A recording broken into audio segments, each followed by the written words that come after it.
Shortly after hearing his fate, former Bosnian Croat military chief Slobodan Praljak shouted, "I am not a war criminal," and lifted a vial of liquid to his lips.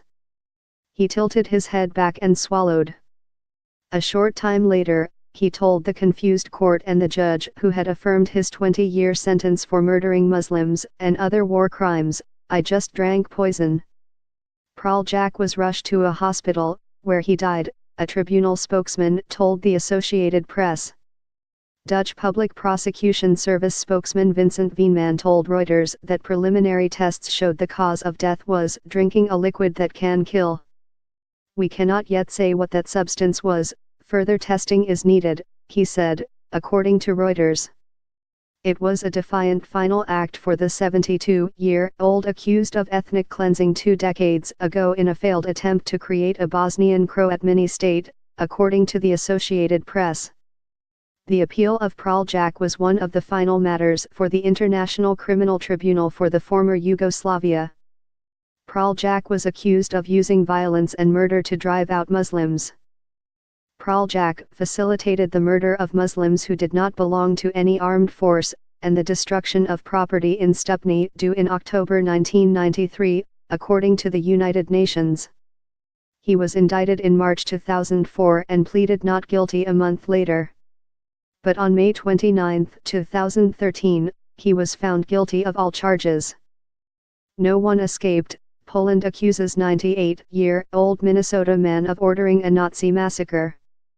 The appeal was the only thing standing between Praljak and possibly spending the rest of his life in prison. The tribunal is expected to conclude next month.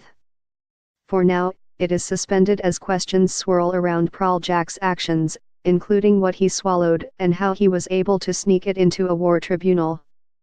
On Thursday, prosecutor Marilyn Fickenshire told AP that investigators are still trying to determine how Praljak got the container into the courtroom.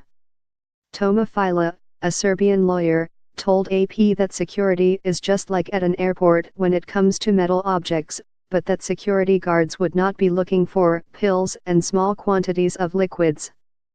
Fickenshire said the container Praljak drank from held a lethal chemical, but declined to provide further details. She said authorities are still awaiting an autopsy, including toxicology tests. Croatian Prime Minister Andrej Plenković told Reuters he regretted Praljak's death.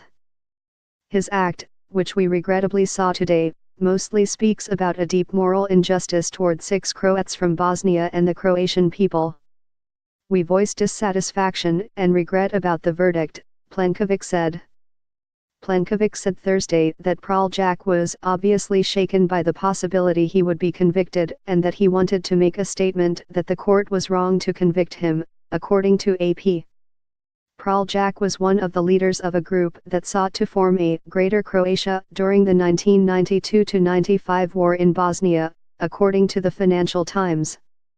Prosecutors said he helped destroy the iconic 16th-century bridge in the Bosnian city of Mostar in November 1993, according to Newsweek. He also facilitated and concealed his armed forces' killing of Muslim civilians, including victims of the Stupni massacre.